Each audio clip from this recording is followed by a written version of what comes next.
যারা অন্যরা ক্ষমা করতে পারে না এদের রোগ বালাই বেশি, কষ্ট বেশি। আর যারা সহজে ক্ষমা করে দেয় এরা সবসময় শান্তিতে থাকে। এটা পরীক্ষিত, এটা ওনার একটা রিসার্চ।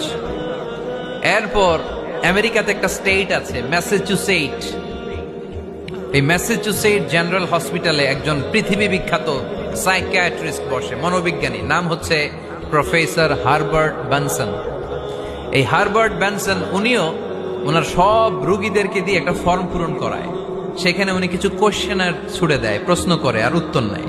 পরে জরিপ করে উনি দেখতে পেয়েছে ওনার যে সমস্ত রোগীরা মনের ভিতরে রোগ, এই রাগ, এই ক্ষোভ, এই হিংসা বিদ্বেষ এগুলো অন্তরে পুষে রেখেছে, এদের স্ট্রোক করার এবং হার্ট অ্যাটাক করার রেটিংটা বেশি।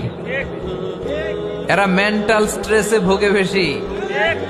আর যারা সহজে ক্ষমা করে দেয়, মাফ করে দেয়, এদের মধ্যে এই রোগ বালাই নাই। যেরকম